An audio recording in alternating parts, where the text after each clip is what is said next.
को लेकर सरगर्मी अब तेज हो गई है। बिहार विधानसभा चुनाव को लेकर बीजेपी कोर ग्रुप की बैठक है। गृह मंत्री अमित शाह के आवास पर बैठक हो रही है, जिसमें बिहार विधानसभा चुनाव को लेकर चर्चा होने वाली है। बैठक में बिहार बीजेपी प्रभारी विनोद तावड़े, बिहार बीजेपी अध्यक्ष दिलीप जायसवाल, केंद्रीय मंत्री गिरिराज सिंह, राधा मोहन सिंह, मंगल पांडे, डॉक्टर संजय जायसवाल, बिहार के डिप्टी सीएम विजय सिन्हा सहित बिहार बीजेपी के बड़े नेता इसमें शामिल हो रहे हैं। सूत्रों के हवाले से खबर है कि इस बैठक में 5 बड़े मुद्दों पर चर्चा संभव है। बैठक में संगठन के स्तर पर चर्चा होगी, महत्वपूर्ण राजनीतिक मुद्दों पर बात होगी, एनडीए के साथ समन्वय पर भी बात की जाएगी। वहीं एनडीए सम्मेलन से मिले फीडबैक पर चर्चा होगी। इसके अलावा सरकार के प्रदर्शन पर भी चर्चा संभव है। साथ ही विपक्ष की वोटर अधिकार यात्रा का असर का विश्लेषण भी होगा। साथ ही पीएम मोदी की 15 सितंबर को पूर्णिया में होने वाली रैली की तैयारियों को लेकर भी चर्चा होगी और पीएम की मां के अपमान पर बीजेपी की रणनीति पर भी चर्चा संभव है। इस बैठक को लेकर बीजेपी और एनडीए के नेता काफी ज्यादा उत्साहित भी हैं। तो ये बड़ी खबर आपको दिल्ली से बता रहे हैं। बिहार विधानसभा चुनाव को लेकर चर्चा, और ये चर्चा काफी महत्वपूर्ण बताई जा रही है क्योंकि 5 मुख्य मुद्दों पर बातचीत होने वाली है। बिहार बीजेपी के सभी बड़े नेता इस बैठक में मौजूद हैं और इस बैठक में आगामी चुनाव को लेकर किस रणनीति के तहत बीजेपी आगे बढ़ने वाली है, इस पर चर्चा हो रही है। तो बिहार विधानसभा चुनाव को लेकर सरगर्मी काफी तेज होती हुई ये बड़ी बैठक आज दिल्ली में गृह मंत्री अमित शाह के आवास पर ये बैठक, और इस बैठक में बिहार बीजेपी के सभी बड़े नेताओं की मौजूदगी है। कौन कौन बैठक में शामिल है आपको बताते हैं। बीजेपी प्रदेश अध्यक्ष दिलीप जायसवाल, बिहार बीजेपी प्रभारी विनोद तावड़े इस बैठक में शामिल हैं। इसके साथ ही बिहार बीजेपी के बड़े नेता बिहार के डिप्टी सीएम विजय कुमार सिन्हा इस बैठक में मौजूद हैं। केंद्रीय कपड़ा मंत्री गिरिराज सिंह इस बैठक में शामिल हैं। मुख्य मुद्दों पर चर्चा होने वाली है। संगठन के स्तर पर चर्चा होगी। क्या कुछ फोकस है उसके बारे में आपको बताते हैं। राजनीतिक मुद्दों पर आज इस बैठक में चर्चा संभव है। साथ ही एनडीए में समन्वय पर बातचीत होगी। न्यूज़ 18 संवाददाता अमितेश अधिक जानकारी के साथ जुड़ गए हैं। अमितेश, क्या अपडेट है? क्या कुछ कितने देर से बैठक की शुरुआत हुई और क्या अंदर खाने से कुछ खबर मिल पा रही है?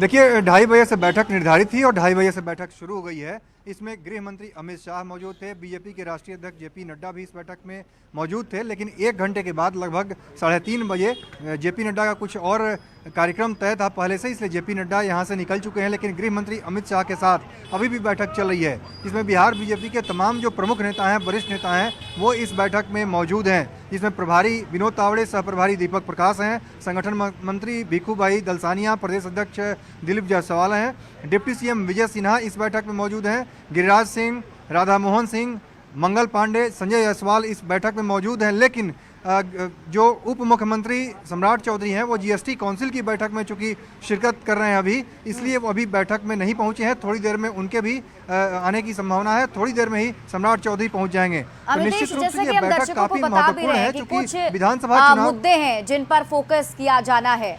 वोटर अधिकार यात्रा जो राहुल गांधी की बिहार में हुई, उसके असर का विश्लेषण होगा। पीएम मोदी का पूर्णिया दौरा होने वाला है, उसका विश्लेषण होगा।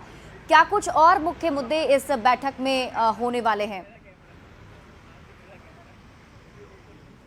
देखिए, इसमें मुख्य रूप से देखा जाए तो अब 1 महीने से कम का वक्त है जब चुनाव की तारीखों का ऐलान हो जाएगा, यानी चुनाव आचार संहिता लागू हो जाएगी। ऐसी उम्मीद की जा रही है कि अक्टूबर के फर्स्ट वीक में या सितंबर के आखिर में बिहार विधानसभा चुनाव के लिए बिगुल फूंक सकता है और इसका ऐलान हो सकता है, तारीखों का ऐलान किया जा सकता है। तो उस सिचुएशन में बीजेपी अभी से ही अपनी पूरी तैयारी कर लेना चाहती है और जो अलग अलग विधानसभा क्षेत्र में बीजेपी और पूरे एनडीए के नेताओं का जो कार्यकर्ता सम्मेलन चल रहा है, अपने अपने कार्यकर्ताओं से जो 14 टीम बनी है जो सहयोगी दलों के साथ, उसका क्या प्रोग्रेस है उसको लेकर तैयारी चल रही है। आगे और कैंपेन को कैसे धार दिया जाए उसको लेकर के इसमें चर्चा होगी और प्रधानमंत्री की जो 15 तारीख को पूर्णिया में रैली होनी है उसको लेकर के भी तैयारी को लेकर के चर्चा होगी कि किस तरह से हम एक बेहतर मैसेज दें सीमांचल के इलाके में, मिथिलांचल के इलाके में, और ख़ास तौर से जो प्रधानमंत्री की जो रैली रही, अलग अलग जोन में उनकी रैली हुई है। तो भागलपुर से इसकी शुरुआत हुई थी और अलग अलग जोन होते हुए अब सीमांचल में पूर्णिया में उनकी रैली होनी है। तो बीजेपी की पूरी कोशिश यही है कि प्रधानमंत्री की रैली जो हुई है उसकी समीक्षा की जाए, आखिर इसका कितना प्रभाव पड़ा, कितना पॉजिटिव माहौल बना है और आगे आने वाले दिनों में किस तरह से हम प्रधानमंत्री समेत तमाम वरिष्ठ नेताओं के कैंपेन को लॉन्च किया जाए और उसको देखते हुए आगे बढ़ा जाए। खासतौर से सहयोगी दलों से बेहतर कोऑर्डिनेशन कैसे हो, कौन कौन से मुद्दों को उठाया जाए, इन तमाम बिंदुओं पर चर्चा होगी। और अभी जो वोटर अधिकार यात्रा खत्म हुई है, सबसे बड़ा मुद्दा एक सीट शेयरिंग को लेकर भी है और चर्चा सीट शेयरिंग पर भी काफी ज्यादा हो रही है कि आखिर 2020 में जो फॉर्मूला था क्या उसी फॉर्मूले के तहत इस बार भी आगे एनडीए बढ़ेगा या कुछ नया फॉर्मूला आ सकता है। क्या इस बैठक में इस पर भी चर्चा हो सकती है?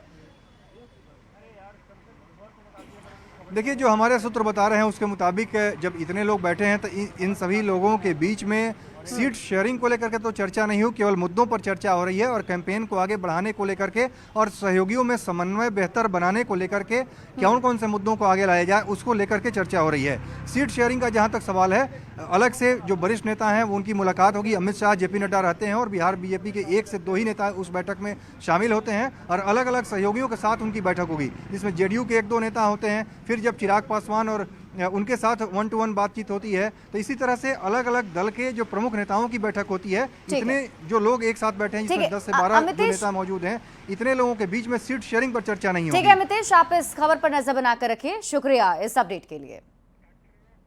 देखिए, बिहार के सियासी गलियारे